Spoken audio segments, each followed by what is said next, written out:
Labas. Ateinu su tavim pasidalinti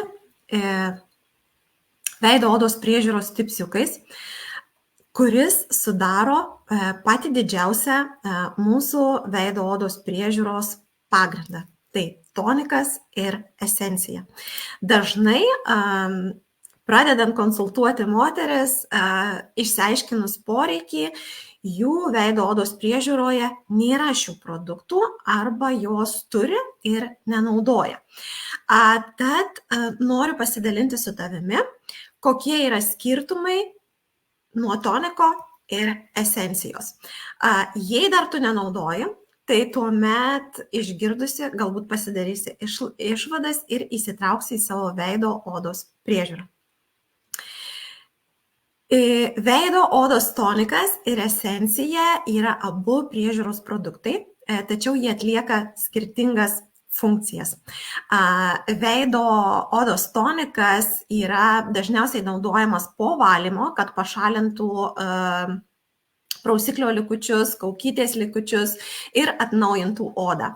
Ir jis gali turėti drėkinamųjų, raminamųjų savybių, jis taip pat valo priklausomai nuo to, koks yra jo tikslas, koks gamintojas kokį padarė tikslą tam tonikui, ir jisai turėtų valyti, atgaivinti ir taip toliau. Bet jis dažniausiai nuvalo likučius nuo prausiklio ar kaukyčių, tai ką mes naudojame. Tonikas yra dažniausiai skystas, lengvas, paliekantis gaivų jausmą ant mūsų veido odos.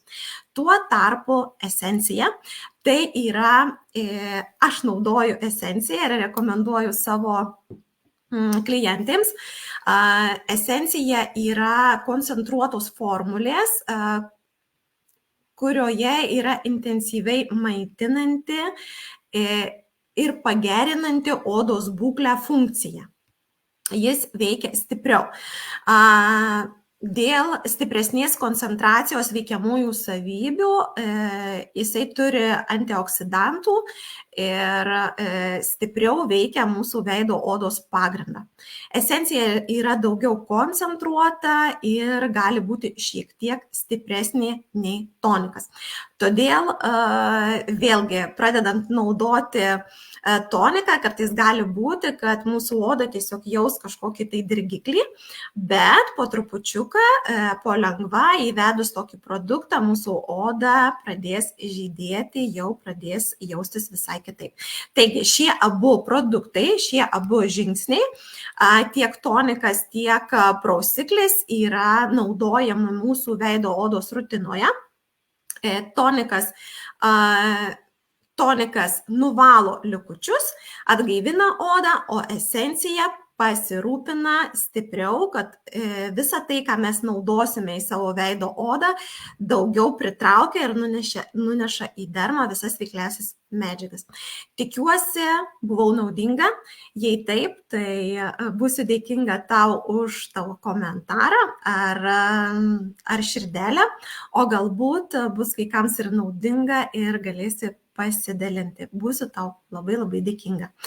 Tai visgi, sau aš renkuosi esenciją, stipresnio poveikio veikliųjų medžiagų produktą ir taip pat, kaip minėjau, rekomenduoju savo klientėms, jog taip pat turėtų geresnius rezultatus. Ačiū, jog buvai kartu. Iki.